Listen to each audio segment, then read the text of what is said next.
Call the council meeting to order tonight. Tonight will be led in invocation by Denise Tucker in the clerk's office here. After the invocation, we'll have the Pledge of Allegiance. So at this time, I'd ask everyone to please rise.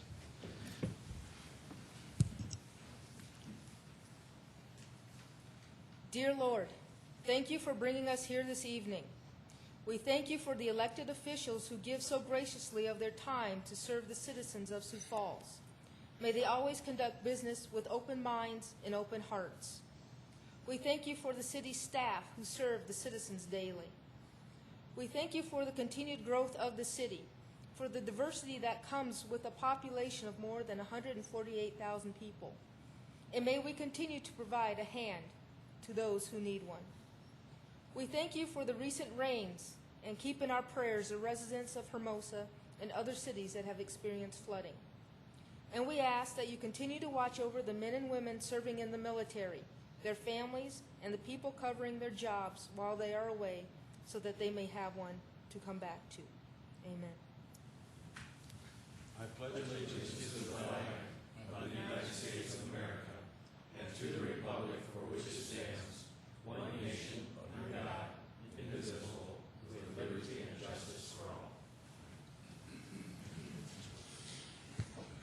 Okay, we're ready to start here. Is there a motion to approve the consent agenda? So moved, Benninger. Benninger moved. Is there a second? Second, Litz. Litz seconded. Further motions, comments? Seeing none, all in favor of approving the regular agenda, or consent agenda, vote yes. Those opposed, vote no.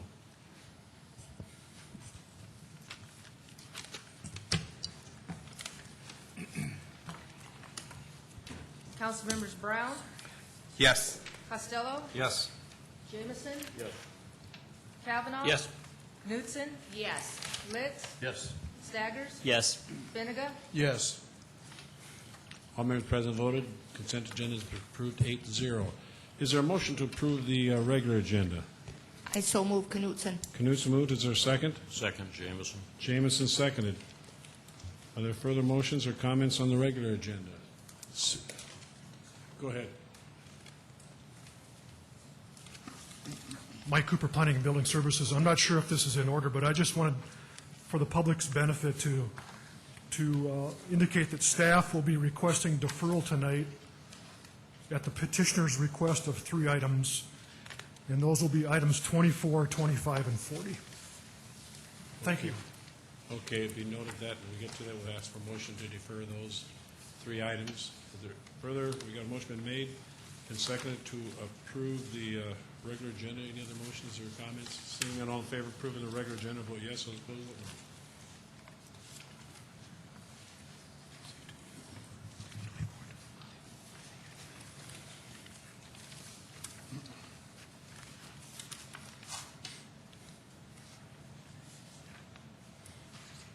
Council members Brown, Yes. Costello, Yes. Jameson, Yes. Kavanaugh, Yes. Knutson, Yes. Litz, Yes. Staggers, Yes. Benega. Yes.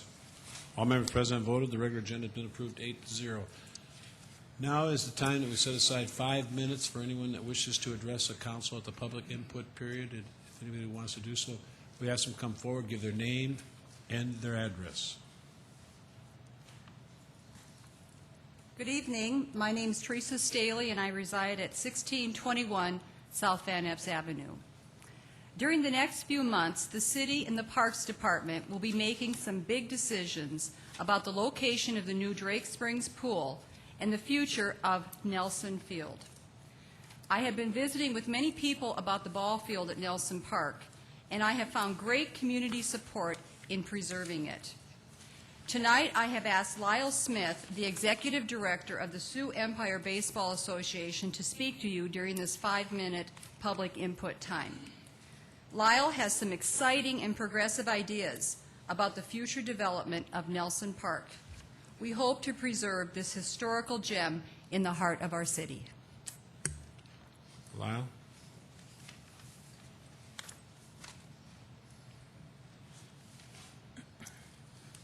Thank you, Teresa. Thank you, council members and mayor, for the opportunity to visit with you about this Nelson Park Complex debate. My name is Lyle Smith. My address is 5708 South Anthony Avenue in Sioux Falls. A little background information. As Teresa mentioned, I'm the executive director of the Sioux Empire Baseball Association, which administers baseball from the ages of 4 to 19. And in 2007, we had over 3,500 participants. The Nelson Park Complex has been a fixture in the downtown area of Sioux Falls for over 50 years. The park, which is comprised primarily of a youth baseball field, has been selected as a potential site for the construction of a public swimming pool. The site is an extremely attractive one since it is within easy access to developed low and moderate income neighborhoods. The negative ramifications in our association view of locating a swimming pool upon the existing baseball site is as follows. Number one, the elimination of an existing complex that has a rich tradition and history within the Sioux Falls community. Two, the minimization of the number of baseball facilities for youth and adult participants in the Sioux Falls area. If Nelson Field is taken out of the available baseball facilities for the ages of 13 through 19 years of age, the Harmon Complex would be the only baseball facility that could be utilized for this age group. Harmon provides only 3 high school-sized fields for the time period of April 1 through June 1st due to the agreement with the City of Sioux Falls and the University of Sioux Falls and the relationship that's been established with the championship field at Harmon 1. In 2007, 12 teams from the 4 high schools in Sioux Falls utilized 3 fields for practice and competitions during this time. Nelson Field currently serves as an auxiliary site, which can provide us an overflow for practice and competition. If Nelson Field is deactivated as a baseball facility, a complex which can serve the age groups of 13 through 19 will not exist in the Sioux Falls community west of Cliff Avenue. In fact, there is no other baseball facility west of Interstate 29 in the city of Sioux Falls. As the city continues to grow, the demand for outdoor recreational facilities, especially for our youth, will continue to grow. There is a shortage of community recreational space for youth and adult activities. Additional outdoor recreational facilities will enhance the quality of life for the citizens of our community and has the potential to provide an economic impact to Sioux Falls by virtue of special events and tournament programming. In looking at the Nelson Complex debate, if I may call it that, of establishing or building a pool over the baseball site or forgetting about the pool and just maintaining the baseball site, I would offer a compromise. As you have been provided some information that I put together this morning, I suggest that the City Council explore the possibility of maximizing that facility in regard to what other recreational venues may be able to be accommodated there. I took, for example, an overhead view of Nelson Park and simply superimposed some just suggested recreational areas, such as outdoor basketball courts in the area just west of the baseball field on the flat area facing the west. I incorporate the current skateboard park that still remains. You could add sand volleyball areas. You could have an aquatics area, obviously. Park administration concessions. You could, for example, also incorporate horseshoe courts, whatever the case may be, picnic shelters, so forth and so on. All in that area with a little imaginative and innovative design. Obviously, my architectural skills are limited, but just looking at it for a brief period of time, I came up with some exciting opportunities and potential for that facility rather than limiting it to simply an aquatic area or a baseball area. The last page, I do have some potential amenities listed, advantages of a proposed facility. Obviously, it's a great area and opportunity for our inner city youth. It can also be easily accessed by the bike trails, jogging trails, which are directly to the southeast, southwest of the facility.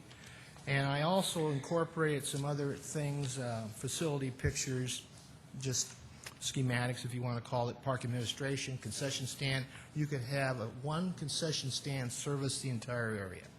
You could also enhance the programming that the Park and Rec Department has, sand volleyball leagues. You could have an inter-city 3-on-3 basketball tournament, so forth and so on, that many, many other metro communities across the Midwest currently offer. Thank you. We would ask, if you want, there's going to be some public hearings on this, so I'd bring it to the public hearings and let them deal with that, then they'll come back to us. So they're the ones that are going to be looking at this as we move forward. So, others that wish to address the council for a period of 5 minutes? Not?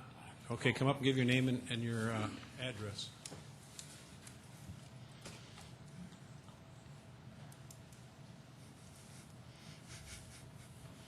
My name is Pat Thurman.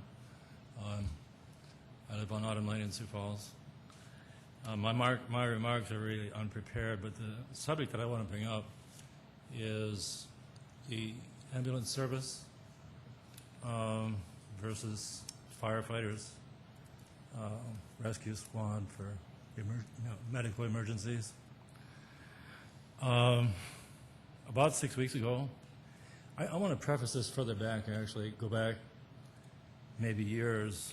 I've always noticed that the fire department, when it comes to a medical emergency, is always on the scene, scenes within 3-4 minutes, something like that.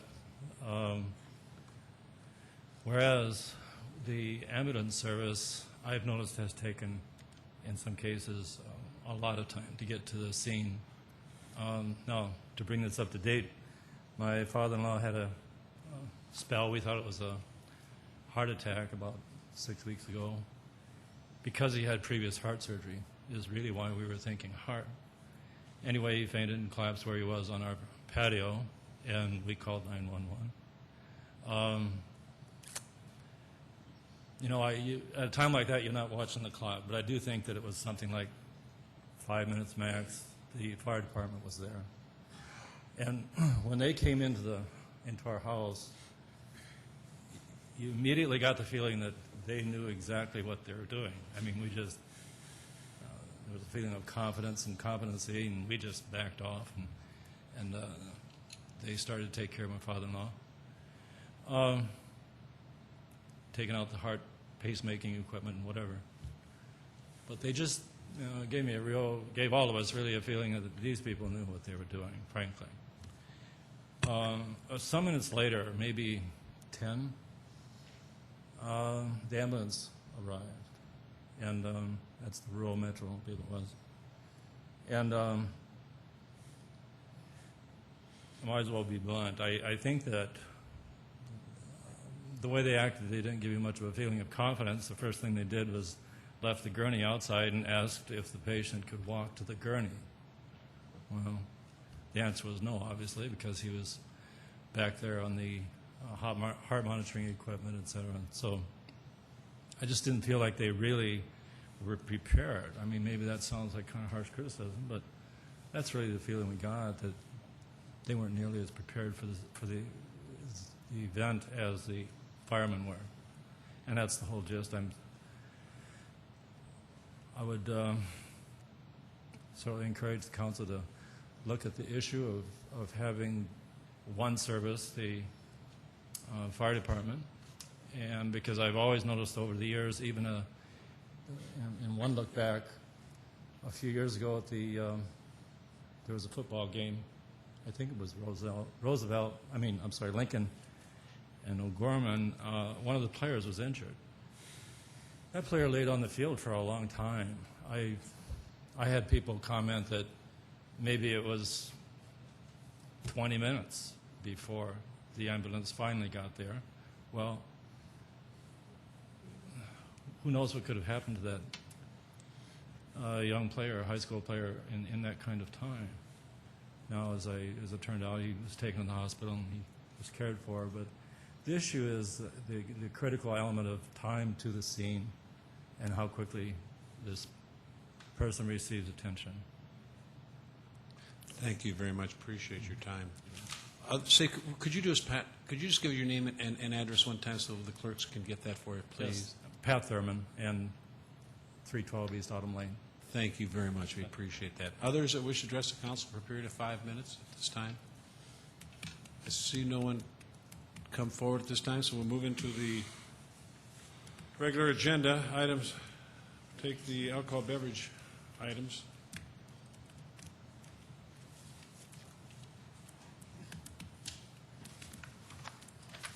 Item 10, new 2007 retail liquor license for Delta Investments Incorporated, Boomer's Place, to be operated at 4408 East 26th Street, including video lottery terminals and Sunday sales. Rescind 2007-08 retail malt beverage license, RB 3332, issued to Delta Investments Incorporated, Boomers, 4408 East 26th Street. Item 12, rescind 2007 retail wine license, RW-6473, issued to Delta Investments Incorporated, Boomers, 4408 East 26th Street. Item 13, new 2007-08 retail malt beverage license for Dakota Lodging and Entertainment, LLC, Quality Inn and Suites, to be operated at 5410 North Granite Lane, pending final per fire. Item 14, transfer of a 2007-08 retail malt beverage license from Larry Michael Lang, Michael Steakhouse, 2520 South Louise Avenue, to Puerto Vallarta Restaurant, LLC, Puerto Vallarta Restaurant, to be operated at 2520 South Louise Avenue, with the conditional use permit being approved on 7/11/07. Item 15, transfer of a 2007 retail wine license from Larry Michael Lang, Michael Steakhouse, 2520 South Louise Avenue, to Puerto Vallarta Restaurant, LLC, Puerto Vallarta Restaurant, to be operated at 2520 South Louise Avenue, with the conditional use permit being approved on 7/11/07.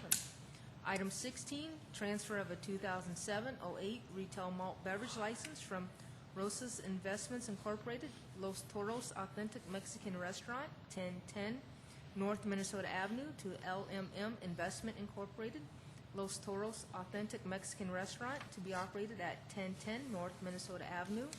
Item 17, transfer of a 2007 retail wine license from Rosas Investments Incorporated, Los Toros Authentic Mexican Restaurant, 1010 North Minnesota Avenue, to LMM Investment Incorporated, Los Toros Authentic Mexican Restaurant, to be operated at 1010 North Minnesota Avenue.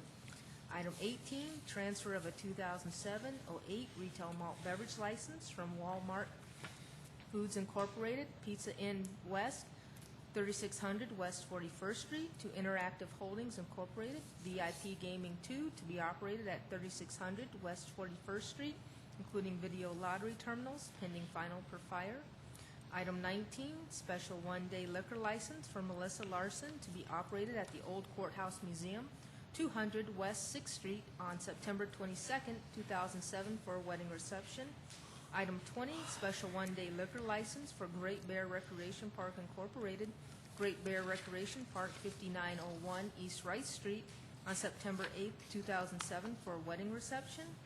Item 21, special one-day liquor license for Hy-Vee Incorporated, to be operated on September 1st, 2007, at the Old Courthouse Museum, 200 West 6th Street, September 8th and November 3rd, 2007, at the Delbridge Museum, 805 South Kiwanis Avenue, for wedding receptions. Item 22, special one-day malt beverage and special one-day wine license requests for the Sioux Falls Area Humane Society, to be operated at Graham Automotive, 801 West 41st Street, on October 13th, 2007, for the Pause to Celebrate fundraiser. Item 23, special one-day malt beverage and special one-day wine license request for Ronald McDonald House Charities, to be operated at Falls Park, 5th and Phillips, on September 22nd, 2007, for the Taste of South Dakota. Okay, Lori. All right, thank you, Denise. Lori Bossman, City Finance Office, and I can answer questions on items 10 through 23. Is there questions of Lori on items 10 through 23? Is there anyone else that wishes to address the council on items 10 through 23? Okay, come forward and give your name and address, please. Good evening. My name is Tiffany Miller, and I'm with Davenport, Evans, Hurwitz, and Smith, located at 206 West 14th Street here in Sioux Falls. We represent Mr. Doug Hendricks and Delta Investments Incorporated, which owns Boomer's Place here in town. Mr. Hendricks is the majority shareholder of Delta Investments, and he was granted the right to apply for a liquor license through the lottery process. And as majority shareholder of Delta Investments, he has elected to use that application for Boomer's Place. Boomer's has been an upstanding business in Sioux Falls since 1993. It currently has a beer and wine license, and it has had no problems with the police being frequently called to the premises or with underage drinking. It is a restaurant, so it would like the license to offer its patrons more beverage options. We would like to request that the council approve Delta Investments' application for this liquor license. Unfortunately, Mr. Hendricks could not be with us tonight. He was scheduled to fly in on Northwest Airlines today, and Northwest Airlines canceled all flights, so I apologize for that, but I would also be happy to answer any questions the council might have about this application. Thank you. Questions? Kevin? I may be mistaken, but was I under the impression that that all of the tenants in that building lost their lease? I guess I'm not aware of that. I could certainly get that information for you if I could call Mr. Hendricks, but I apologize. I don't have that information with me. Further questions? Lori, can you help us out? Aren't they required to have a lease on file, or? Yes, they are, and from what I heard on this, that they did receive an extension on their lease. If anyone has any other information, that would be great, but that's what I heard. Further questions? If not, others that wish to address the council on any item from 10 through 23? Seeing no one that comes forward, is there a motion to approve items 10 to 23? So moved, Jamison. Jamison moved. Is there a second? Second, Benninga. Benninga seconded. Got a motion made and seconded to approve items 10 through 23. No further discussion. All in favor of that motion to approve all 10 through 23 will vote yes. Those opposed vote no.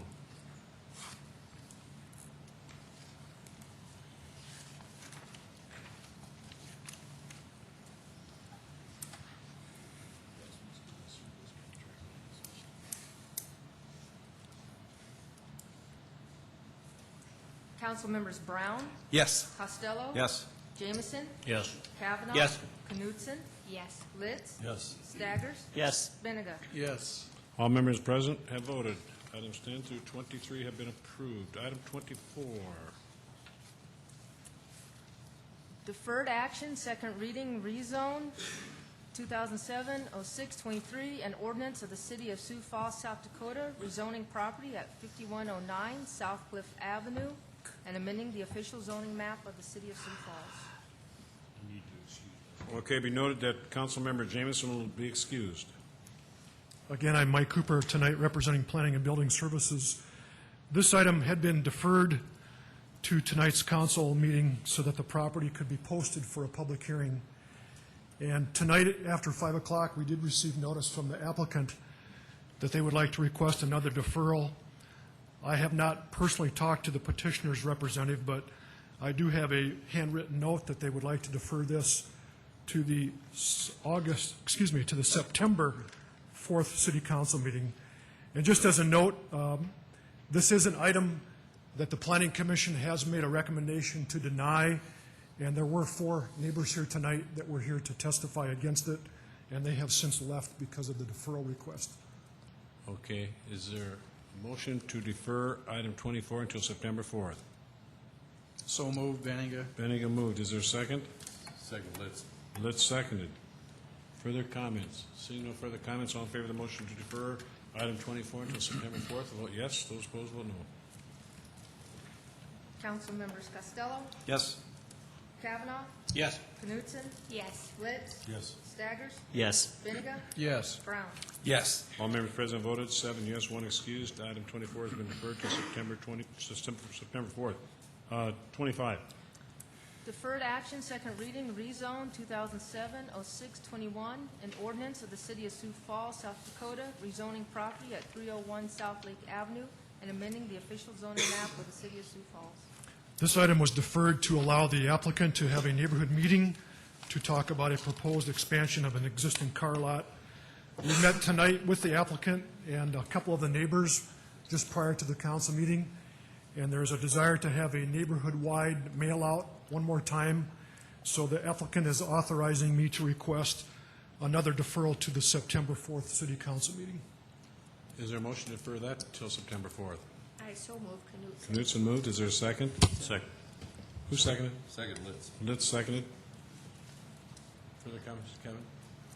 Mike, there was, first reading, there was a discussion about parking problems, not necessarily by this petitioner, but other businesses in the neighborhood. Have those issues been addressed?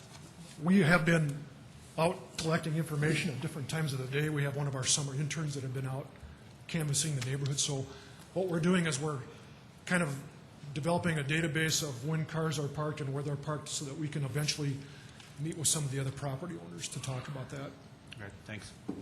Further comments? We got a motion to defer item 25 until September 4th. I see no further discussion. All in favor of the motion to defer will vote yes. Those opposed, vote no. Council members Costello, Yes. Jameson, Yes. Kavanaugh. Yes. Knutson, Yes. Litz, Yes. Staggers, Yes. Benega, Yes. Brown. Yes. All members present voted. Item 25 has been deferred to September 4th, 8-0. 26. Second reading, an ordinance of the City of Sioux Falls, South Dakota, amending the revised ordinances of the city by increasing taxi cab fares. Deborah Gaikowski, Transit Planner with the City of Sioux Falls. We had a request for increase in taxi fares. One of the increases was the drop charge, which is a charge that includes the base fee and the first 1/9 mile, and they would like that to go from $2 to $2.20. They would also like an increase in the mileage charge, which is for every 1/9 mile to go from 20 cents to 22 cents. And they would like an increase in the waiting time, which was at 30 cents per minute, to increase to 35 cents per minute. These are fairly minor increases from 10% up to 17%. They have not been increased since some as far back as 1997. We did present this to the Public Transit Advisory Board, and they did recommend approval. We had 2 letters of support from taxi cab companies. Any questions on that? Questions of Deborah? Kermit? Yes. Deborah, how many taxi companies do we have in Sioux Falls? Well, we have 3 owners, and I believe there's 5 companies. Okay. And also, I was curious, how does this ordinance get going? Does some of the taxi companies come to the planning department and request this, or how Was does it this? originally established, or you mean the change itself? Yes, the change, right. The taxi cab company owners come to us and request an increase if they feel that it's sufficient, or, feels that it's time for an increase. And then you mentioned, then there's some board that approved that? The Public Transit Advisory Okay. Board, it's an advisory board to the council on transportation and transit issues. Sure. Further questions? Others that wish to address the council on item number 26? Is there a motion? I move for approval. Knutson. Knutson moves. Is there a second? Second, Litz. Let's second it. Further comments on that motion, Kermit? Yeah, to me, this is something the city of Sioux Falls should not be involved in, is fixing prices like this. I suspect we've been doing it for a long time, and other communities also do it too. But this is not good when we have competition here in Sioux Falls and fixing prices. I mean, if these companies had colluded together among each other to do this, they'd be in violation of antitrust law. And now we have them coming to the city to provide cover for them and doing this. So I think it's good not to engage in this practice and allow competition here in Sioux Falls to take care of the rates. Further comments? Got a motion been made and seconded to approve item 26. Further discussion? Seeing no further discussion, all in favor of that motion to approve, will vote yes. Those opposed, vote no. Council members Brown, Yes. Costello, Yes. Jameson, Yes. Kavanaugh. Yes. Knutson, Yes. Litz, Yes. Staggers, No. Benega, Yes. All members present voted. Item 26 has been approved. 7 yes, 1 no. Item 27.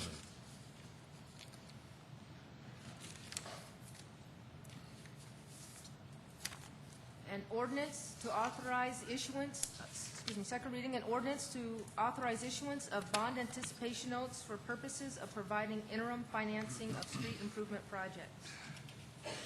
Gene Roanhorst, Director of Finance. This is the second reading on this particular issue. If you recall from previous meetings, this is a bond which will finance the construction of collector streets that in the past has come out of the CIP fund. By issuing these bond anticipation notes, this frees up money in the capital improvement program and allows us to do some catch-up work on the collector streets. One question that was asked previously about this is what would be the interest cost. It's a little bit difficult to figure that number out because we don't know what the actual drawdown will be on the funds. But we're looking at $5.8 million total of the bond issue, the bond anticipation notes. If we ended up with $3 million outstanding for 12 months, at the interest rates we've seen, the interest cost that would be capitalized into the special assessment bond would be about $140,000. Now, that would be a full year's interest on $3 million. Probably not going to happen. Wouldn't be that high, but I give you a sense of magnitude. If the average balance comes in considerably lower than that, the interest will go down accordingly for it. Are there any questions? Questions of Gene on item number 27. Kermit? Yeah, Gene, just to clarify, this ordinance is kind of a general ordinance to allow us to do this repeatedly in the future. It's not just for one No, issue. there'll have to be a separate ordinance for each new issue. Oh, okay. So, yeah, this is just the... This is just for this issue of $5.8 million. Okay. And how come it's got the issue shall not exceed $7 million? Why is $7 million? We put that in there as a maximum amount that could actually be issued, is the $7 million. There are projects out there that could come in, but there's others that could go out. But we think 5.8 million is a pretty good number. But so the 7 is a... So it's just a fudge factor. It's a cap. It's Okay. just a cap. And then also, too, you have down this proposal from Wells Fargo. It says it's just a preliminary proposal. Yes. Are we definitely going with Wells Fargo or not? No, we are not. There will be probably a mini RFP that will be done. We've talked to a number of financial institutions. Some are interested, some are not. You have to, a financial institution has to have certain characteristics about it for them to take advantage of it. We don't know who's got those characteristics and who does not have those characteristics, and we will let them sort that out. But we will be approaching more than one financial institution on this. And also, I'm wondering about the reason we're doing the bond anticipation notes. I mean, in reality, it's bonding without the name, without using that name. I mean, I know it's not going to count against our debt that we have as a city. And also, it can't be referred to the citizens. So I guess I'm still not fully clear why, since this is really a bond issue, why are we doing two bonds? Why don't we just do the one at the beginning and get it over with instead of having all these additional costs to do this? There's really not any additional cost to speak of in this. So there's some, but not much. The reason you do the bond anticipation notes is for the drawdown period. You've got some period of time, I believe the street department, Mark Cotter shop, will start actually relatively soon getting design work done so that next spring they can hit the ground running when the weather allows it, so that by the end of next summer this will be done. But during that period of time, for instance, the design work starting this fall, that will be paid for this fall. It's a relatively small amount, small portion of the work, but that's going to be paid for. So that's why you use the bond anticipation note. It allows you the drawdown factor. If you use just one bond issue, it'd cause you some other significant difficulties in making it operate. Okay. Further questions on item 27? Others that wish to address the council on item number 27? Not. Is there a motion by the council to approve? So moved, Litz. Litz moved. Is there a second? Second, Costello. Costello seconded. Further comments on that motion to approve? Well, I guess I'm concerned about the ultimate payers of the money that's going to be involved here, and that's going to be the people that are going to be assessed. And what we heard the last time when we talked about this issue is that the people who will ultimately be assessed, whether it's businesses or individuals, are really going to be paying a little bit more. And so that's the reason I'm concerned about doing this tonight. Further comments? Got a motion been made, seconded, Pat? I'd just like to note that the fiscal committee reviewed this and recommended a due pass for. Thank you. Yeah, just to ask Pat, did the fiscal committee deal with this issue of individuals or businesses that will be ultimately assessed actually paying a little bit more? Well, anytime there's a use of money, there's an expense to it. And while there may be a small underwriting expense that'll be passed on with the interest, the rest of the taxpayers in the city save that, because if we weren't going to use bond anticipation notes, we would either use city money, which would either be in a bank earning interest, or we'd have to borrow it. So there's a cost of money either way. But this just better allocates the money to the end users. Kevin?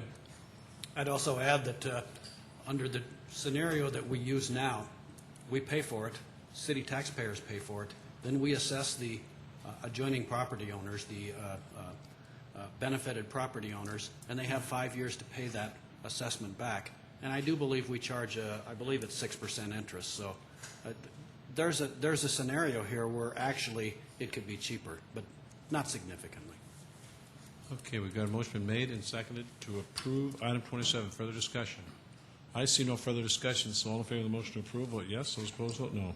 Council members Brown, Yes. Costello, Yes. Jameson, Yes. Kavanaugh, Yes. Knutson, Yes. Litz, Yes. Staggers, No. Benega. Yes. All members present voted. Item 27 been approved, 7 yes, 1 no. Item 28.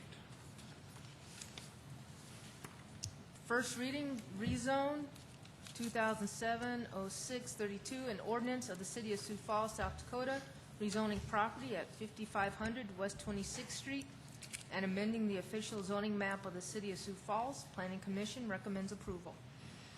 This property is approximately 5.8 acres, and it's located on 26th Street, west of Marion Road, approximately 1/2 mile. It's the existing site of the Resurrection Lutheran Church. The church has been approached by a local telecommunications company who is desiring to locate a telecommunications structure on this property. The property would have to be rezoned for that to happen, and would also require the applicant to go through a conditional use permit process. So the purpose of the rezoning would be to change this to institutional, which does not change the church uses of the property, but would allow a conditional use permit application to move forward for a telecommunications structure on this property. Questions of Mike on item number 28. Bob Jameson. Mike, there's some fall distance requirements on a tower. I don't know how tall the tower is going to be or anything, but where is the tower to be placed on the property? I haven't seen a specific proposal yet, so I can't tell you exactly where it's proposed to be, but I believe it's going to be what we call a monopole, and it's going to be in the shape of a cross. So all of those kind of issues we would look at as part of the conditional use permit review process. Thank you. Further questions of Mike on item 28? Let's go to 29. First reading, rezone 2007-07-07, an ordinance of the City of Sioux Falls, South Dakota, rezoning property at East Madison Street and amending the official zoning map of the City of Sioux Falls. Planning Commission recommends approval. This is a parcel approximately 17 acres. It's located in the northeast corner of Madison Street and Dubuque Avenue. And it has obviously been annexed into the city limits. And the applicant is proposing this zoning change to allow the development of approximately 74 townhome units. Questions of Mike on item 29? Okay, let's go to 30. First reading, rezone 2007-07-02, an ordinance of the City of Sioux Falls, South Dakota, rezoning property at 420 East 8th Street and amending the official zoning map of the City of Sioux Falls. Planning Commission recommends approval. This property is the current location of the Craftsman Creek Gallery. It's approximately 1 acre in size, including the building and parking. And it is part of our new expanded downtown boundaries. The applicant has indicated that they would like to rezone the property to allow them to come back with a conditional use permit application for a on-sale alcohol license. Questions of Mike on item 30? Item 31. First reading, rezone 2007-06-20, an ordinance of the City of Sioux Falls, South Dakota, rezoning property at South Ebenezer Avenue and West Graceland Court, and amending the official zoning map of the City of Sioux Falls. Planning Commission recommends approval. This property is approximately 8 acres, and it's located on the north side of Skunk Creek, west of Interstate 29 and east of Marion Road. It's adjacent to other multifamily uses, and the proposed development is indicating future apartments that will consist of 4-plex, 6-plex, and 8-plex buildings. Questions of Mike on item 31? Let's go to 32.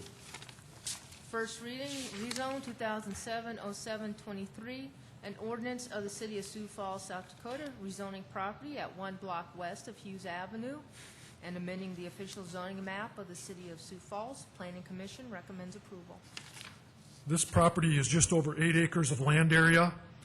It's adjacent to the Platinum Valley Addition, and the applicant is indicating the future plans for this will include single-family residential as well as a private clubhouse, which will require a conditional use permit. Questions of Mike on item 32? Let's go to 33. First reading, rezone 2007-06-33, an ordinance of the City of Sioux Falls, South Dakota, rezoning property at 4000 Southwest Avenue, and amending the official zoning map of the City of Sioux Falls. Planning Commission recommends approval. Okay, we noted that, we'll take that. 33, okay, go ahead. This is a petition by Glory House Group Home. There's about 1.3 acres of vacated railroad right-of-way adjacent to the existing facility. This rezoning is being done with the intention of allowing a future addition to this facility, and this would also require a conditional use permit application. Questions of Mike on item 33? Bob? Mike, the proposed route from Western Avenue to Minnesota Avenue, how does this affect that? This would not be impacted or would impact the proposed extension of 49th Street. Okay. That would not be It's impacted north- by this. That's north of this? Yes. Okay, Yes. thank you. Okay, further questions? Let's go to 34. First reading, an ordinance of the City of Sioux Falls, South Dakota, providing supplemental appropriations, CVB 75,000. Gene Roanhorst, Director of Finance. This is the first reading of an ordinance that would provide a $75,000 supplemental appropriation to the '07 budget. It is being proposed that this $75,000 will be taken out of the entertainment tax fund. And if you recall, last week I distributed to the council an analysis of the entertainment tax fund, which would demonstrate that there would be ample funds in '07 for the hiring of these two people. It's a $75,000 is being used to hire 2 additional people at the CVB to work on the marketing of the convention center. In addition to the payroll, some things that would be done is there's scheduled this between now and year end a sales blitz for about $12,000. A couple of trade shows would be attended that would be complementary to working with the convention center. They're the kind these trade shows have the kinds of participants that would be inclined to use the convention center here in Sioux Falls. Another $21,000 for advertising, and the remaining balance would be used for payroll. If there's any expenses in '07 above the $75,000, that will be taken out of the existing CVB budget and transferred to the part of part that's going for the convention center. With that, are there any questions? Questions? We have Terry Ellis Schmidt is here to answer questions if you would like. Questions of Gene on item 34? Seeing none. Bob, do you want to, what we could do is we could just take items 28 through 32 and then 34, and then we can vote on those, and then we can come back to, and you'd be excused from 33 again, if that's your wishes. Is that your wishes? Yes. Okay. Just first reading? Pardon? You just had the first Yeah, we reading? set hearing date. Oh, hearing date, okay. Yeah, so what we do is for items 28 through 32 and then add 34, we'd set the hearing date for the second reading for September 4th. Is there a motion to do that? I so moved. Knutson, who seconded? Jameson. Jameson seconded that. Okay. All in favor of the motion to set the hearing date for September 4th for items 28, 32, through 32, and then 34 will vote yes. Those opposed vote no. Council members Costello, Yes. Jameson, Yes. Kavanaugh, Yes. Knutson, Yes. Litz, Yes. Staggers, Yes. Benega, Yes. Brown, Yes. All members present have voted. Now we're at item 33, and would be noted that Councilmember Litz will be excused, and we'd like a motion to set the hearing date for September 4th for item 33 for the second reading. So moved, Jameson. Jameson moved. Is there a second? Second, Benninger. Benega seconded. All in favor of that motion to set the hearing date for items 33 for September 4th will vote yes. Those opposed vote no. Council members Costello, Yes. Jameson, Yes. Kavanaugh, Yes. Knutson, Yes. Staggers, Yes. Benega, Yes. Brown. Yes. All members present have voted, 7 yes, 1 excused. The hearing date for item 33 has been set for September 4th for the second reading. Item 35. A resolution including certain contiguous territory within the corporate limits of the city of Sioux Falls, South Dakota, annexation 2007-07-02, Track 2, Cactus Heights. This is about 16 acres of land that was recently acquired by the city, and it's being utilized for drainage purposes. That's adjacent to the Cactus Heights neighborhood, and we are requesting annexation on behalf of the city of Sioux Falls. Questions of Mike on item 35? Any opposition to this from neighbors, Mike? No. They've been notified correctly? I'm not aware of any concerns by the neighbors, and in fact, we have had, over the years, we have had meetings with different property owners within Cactus Heights, and I think there may be a move at some point in the future to talk about annexation of that area as well. Kevin? This looks like what used to be the second fairway. Is that what it is? Is it the second fairway? What did Mark leave? I'm not sure. I don't think it is part of the actual golf course, but I wouldn't swear to that at the public hearing tonight. So. We have a drainage easement now? Yes, I believe that's correct. So do we have any plans other than just leave it as is? I think it's pretty much leave it as is, and also this will allow us now access in there for maintenance and other future needs that we might need to have. So we had a sewer line in there for many Yes. years? Yep. Okay. And this It was is a the long second fairway. negotiation with the help of the city attorney's office to get this resolved. Further questions? Others that wish to address the council on item number 35? None. Is there a motion to approve item 35? Move for approval. Kavanaugh moved. Is there a second? Second, Litz. Litz seconded. Further comments on that motion? Seeing none, all in favor of the motion to approve item 35 will vote yes. Those opposed vote no. Council members Brown, Yes. Costello, Yes. Jameson, Yes. Kavanaugh, Yes. Knutson, Yes. Litz, Yes. Staggers, Yes. Benega. Yes. All members present voted. Item 35 has been approved, 8-0. Item 36. A resolution including certain contiguous territory within the corporate limits of the city of Sioux Falls, South Dakota, annexation 2007-07-01, 41st Street and South Dakota Highway 11, Daniels. Daniels Construction is the owner and petitioner of this to be annexed. It's only 1 acre. It's a remnant that is surrounded by the city limits. It's on the south side of 41st Street and east side of Highway 11, and it's anticipated that this will be incorporated into a future development plan by Daniels Construction. Questions of Mike on item 36? Others that wish to address the council on item number 36?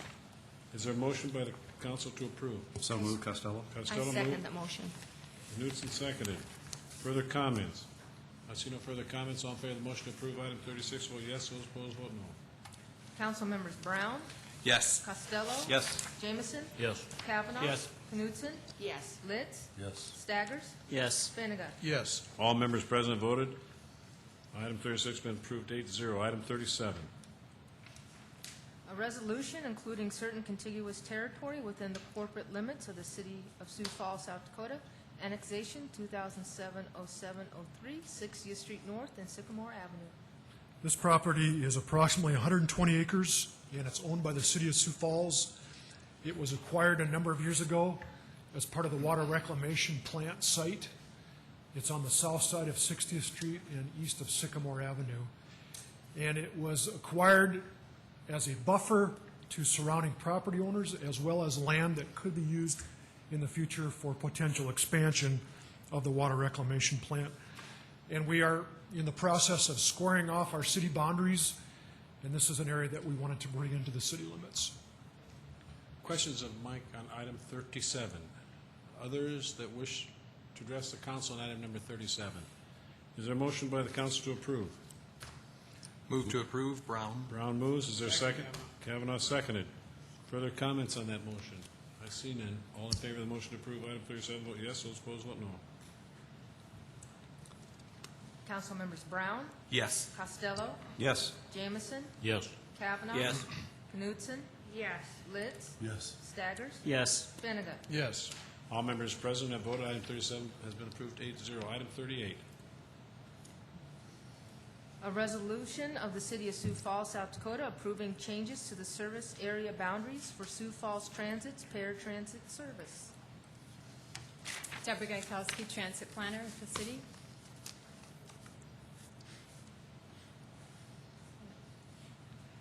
The paratransit service in Sioux Falls has been provided by the city of Sioux Falls since 1991. That's when they assumed ownership. The current paratransit service area encompasses the entire city limits. By the Executive Order 0274, it requires council approval to have a major reduction in service of the paratransit service area. I really wouldn't call this a major reduction, but I feel it's important to come before the City Council with this information. The Accessible Transportation for All Study Group was formed last year, and they met for several months to evaluate the current fixed route and paratransit services. Limiting the paratransit service area was one of the recommendations that came from the group in order to achieve the following goals. First of all, to reduce the high costs of paratransit service. In 2006, the average net cost per paratransit passenger was $17.24. In June of 2007, the average net cost was $19.50. These costs are controlled by several things. The number of passengers is one thing. Operating expenses, which include fuel, labor, vehicle maintenance, and mileage, and the revenue generated. Currently, the current fares are $2 per paratransit trip before 8 p.m. and $4 for a trip after 8 p.m. Another goal of the group was to control growth. In 2005, our paratransit ridership was at just over 112,000 for the year. In 2006, it was just over 127,000, and now in 2007 through June, it's up to almost 60,000 trips. The Zone 1 area on this map is the pink area, and what this represents is the ADA required service area. ADA requires 3/4 of a mile outside of any fixed route. The Zone 2 area is the area between the city limits and the pink area, so basically anything in the blue. And the group recommended that limit service to Zone 1, for paratransit service to Zone 1, if a 69th Street fixed route could be added. And that would be in the lower southern area of the city. If we could add a 69th Street route, then our paratransit service area would expand. But in the meantime, while we're waiting for this route, provide service in Zone 2 on a priority basis only, or if only on a space available is what I should say, on a space available basis only. Another option, after having our town hall meetings, we had a couple of town hall meetings that took several comments, it was recommended that service be provided in Zone 1 and Zone 2 to all existing riders, and then provide service only in Zone 1 to only new riders. Some of the advantages and disadvantages of these zones: if we went to Zone 1, this would reduce the service area considerably, so the cost would go down, but at the same time it would be very disruptive to the current passengers that are getting service.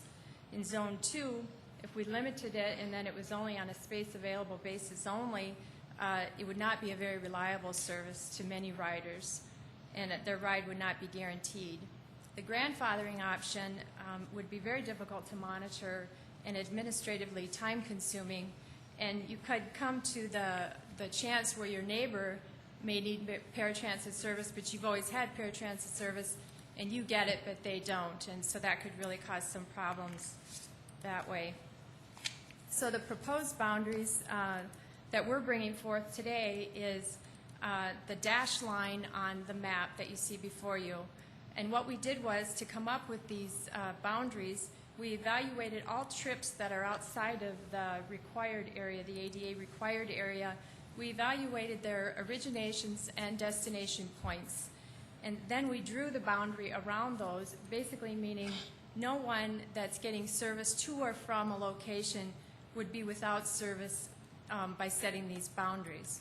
But what this would do is, in the future, these boundaries would not increase unless a fixed route was out there and we had to go 3/4 of a mile outside of that.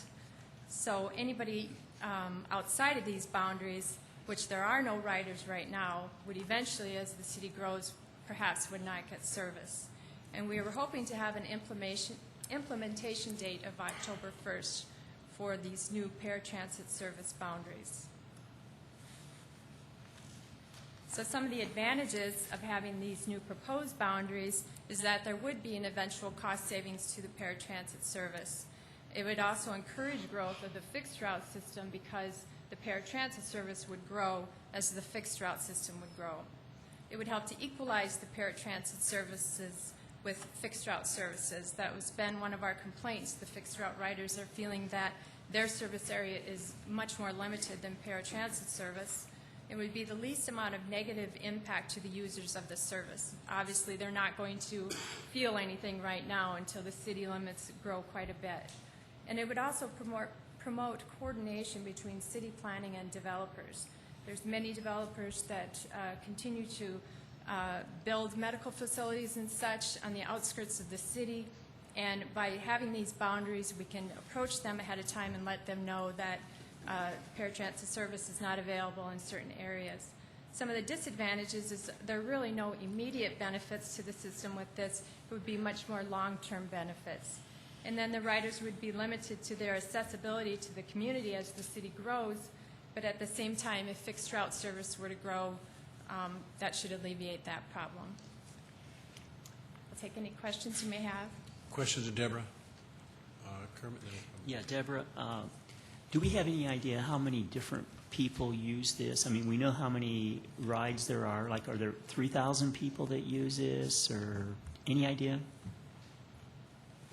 Well, I had the ridership on there for 2006, and the ridership for up to through June. No, what I mean is that, do we have 3,000 people that, okay.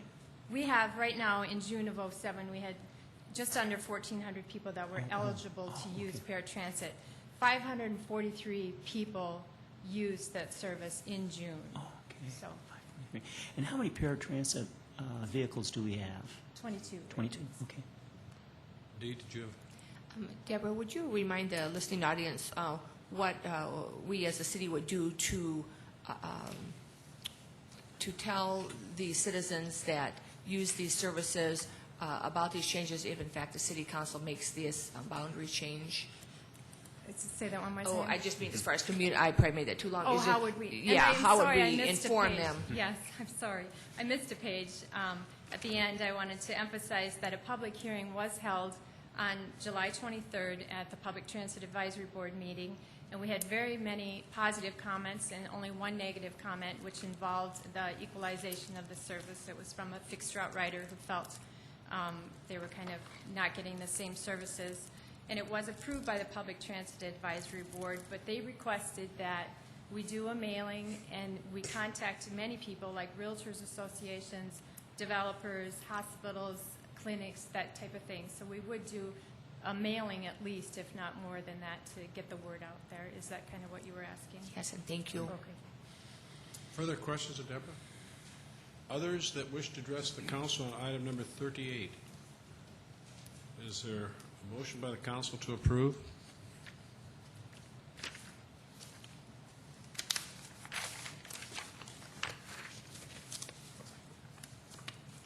Move for approval. Kavanaugh moves. Is there a second? Second, Litz. Litz seconded. Further comments on the motion to approve? Seeing no further comments, all in favor of the motion to approve item 38 will vote yes. Those opposed vote no. Council members Brown, Yes. Costello, Yes. Jameson, Yes. Kavanaugh, Yes. Knudsen, Yes. Litz, Yes. Staggers, Yes. Bennigan. No. All members present voted 7 yes, 1 no. Item 39. A resolution of the City of Sioux Falls, South Dakota, approving the placement of thermospheres on city property. Good evening, Mayor and Commissioners. My name is Russ Sorensen, representing the City Planning Office on this item. Before you this evening is a resolution to approve the placement of the thermosphere on city property. Special guests associated with this project include Avera McKinnon representatives, Mr. Fred Selenica, the CEO, Ms. Michelle Lavalley, Avera McKinnon Marketing Director, Mr. Kenyon Gleason, Director of Media and Public Relations for Avera McKinnon, Mr. Dick Termes, the artist, Lori Rayfeld of Rayfeld's Art and Framing, the Visual Arts Commission, the Sioux Falls Arena and Convention Entertainment Board, the Sioux Empire Arts Council, and the management companies of Global Spectrum and SMG. This art project, known as the Thermosphere, has been commissioned by Avera McKinnon Hospital and University Health Center and is being constructed by South Dakota's own internationally known artist, Mr. Dick Termes from Spearfish, South Dakota. The Thermosphere painting is an optical illusion. It provides an inside-out view of the total physical world around you on the outside surface of a hanging and rotating sphere. The thermospheres hang in space and are powered by an electric motor that slowly rotate. The proposal is for a 4-foot colorful thermosphere that would depict the Sioux Falls urban transformation and landmarks that are familiar to you from the past and present and into the future. Avera McKinnon has commissioned the thermosphere artwork and proposes to donate this original artwork piece to the city for placement in the Sioux Falls Convention Center lobby. In Avera facilities, there are numerous pieces of original artwork, and they are pleased to share this thermosphere with the city of Sioux Falls. This art project proposal has been reviewed and is supported by several city department representatives, including engineering, facilities management, planning and building services, our fire department, risk management, and our ADA representatives from human services. The art project proposal has also been presented to the Sioux Falls Arena and Convention Entertainment Board, and they too are supportive. As proposed, the sphere's proposed visual space would be viewed closer to the floor and with the possibility of a placement of a floor mirror to reflect the image upward. The sphere would rotate and be protected on a circular floor-mounted railing system measuring approximately 32 to 42 inches in height, and it would have vertical pickets. The railing system would blend into the existing lobby's color scheme. The sphere and railing system would be situated within the lobby hallway so as not to interfere with exhibit hall entrances. Acknowledgement of the thermosphere donation by Avera would be made with either a small sponsorship and commemorative plaque, inscriptions attached to the railing system, or on the structural beam located above the sphere. Relative to mechanics and other accessories, the thermosphere would slowly rotate by means of an electrical power motor supply, and there would be provisions for appropriate accent lighting also made. Avera and the artist will be responsible for the production, the placement, and the installation of the thermosphere, the railing systems, and the lighting improvements. Proposed installation would be sometime this fall. This is a proposed gift to the city, and no public funds are involved.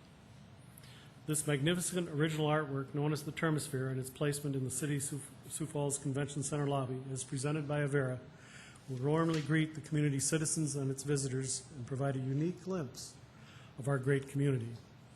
The Sioux Falls Arena and Entertainment Board along with the Visual Arts Commission, respectfully recommends approval of the Thermosphere and its placement in the Sioux Falls Convention Center lobby as presented. I know there are members here from that board and the Visual Arts Commission here in support as well. At this time, I'd also like to invite and introduce Mr. Kenyon Gleason, Director of Media and Public Relations from Avera McKinnon, to address the mayor and the council. Any questions, Russ? No, thanks, Russ. Okay, Kenyon. Thank you.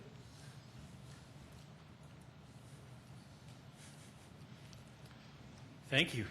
It's fun to be here in a different capacity than my former life. So I'm Kenyon Gleason, and I currently live in Del Rapids and work for Avera McKinnon. Russ, thank you very much for the introduction and sharing the details of the Thermosphere. It's something that Avera McKinnon officials are pleased and excited to offer as a donation to the community. I know that in art and the world around art, many times public dollars are used, and in this case there will be no public dollars involved, and so we hope that makes the transition of this gift to the city all the more easy. Just want to share a couple of quick thoughts. As I was sitting listening to Russ, I wanted to just kind of share with you a little bit about Avera and our ministry and mission of art. Maybe some of you have had an opportunity to visit our hospital and or some of the other facilities that we work with. The Behavioral Health Center, for example, has numerous pieces of original artwork that were commissioned by the hospital, and our new hospice center, which is under construction currently and will be opening this fall, will also have original artwork in most of the rooms. And all of that is being commissioned as an effort on behalf of the hospital to help in the healing and therapeutic process of healthcare.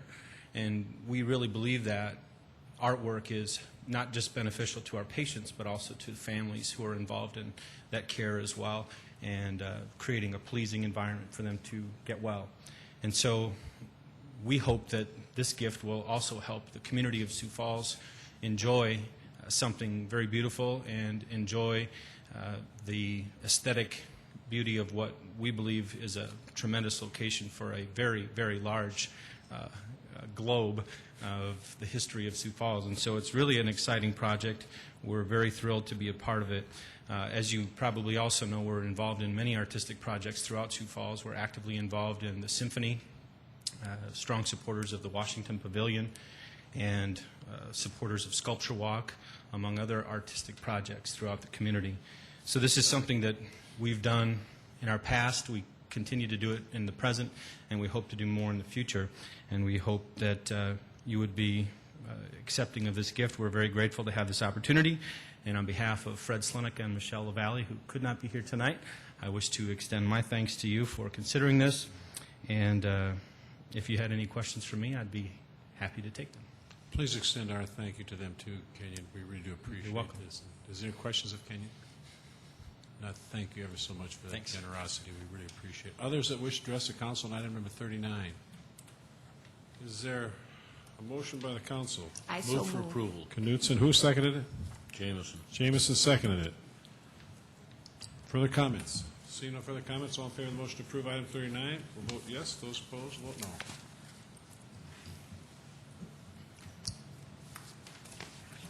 Council members Brown, Yes. Costello, Yes. Jameson, Yes. Kavanaugh. Yes. Knutson, Yes. Litz, Yes. Staggers, Yes. Benega. All members present voted. Item 39 has been approved 8-0. Item 40. Preliminary subdivision plan, 2007-07-17, a resolution of the City of Sioux Falls approving the preliminary plan of Friends Edition 57th and South Dakota Highway 11. Okay, be noted that Councilmember Jameson will be excused. This is a proposed development plan of about 52 acres in the northeast corner of 57th Street and Highway 11. And late this afternoon, we received a letter from the petitioner's representative requesting a deferral of this item to the August 4th, I'll get it right yet, September 4th City Council meeting. There you go. You got that right there. Move to defer to December. Kavanaugh moved. Is there a second? Second, Brown. Brown seconded. Further discussion? Seeing no further discussion, all in favor of the motion to defer till September 4th for item 40 will vote yes. Those opposed, vote no. Council members Costello. Yes. Jameson, Kavanaugh? Yes. Knutson? Yes. Litz? Yes. Staggers? Yes. Benega? Yes. Brown? Yes. All members present have voted, 7 yes, 1 excused. That item 40 has been deferred to September 4th. Is there a motion to adjourn?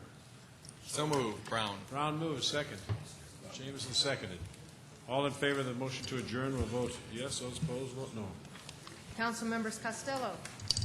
Yes. Jameson?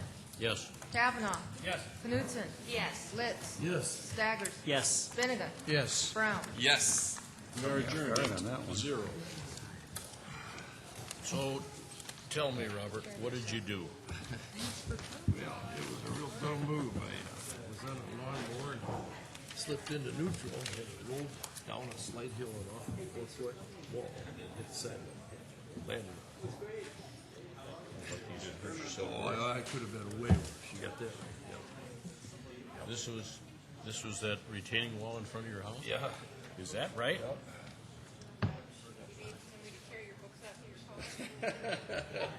Don't you have a brake on that thing? No, there is none. There isn't one. And that was what I found out. Is when you push it up, you push it in. It's an older machine.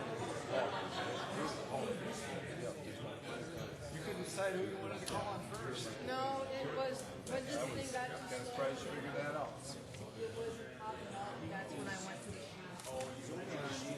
Yeah, I am too. See, it could have been. I want you to know that there's guys spreading rumors around here that the only reason you did I know that. You know they actually had an office. I sincerely wish we could have done it. Still give it a try. I think you do. I'll come down here. Totally different than Good to see you.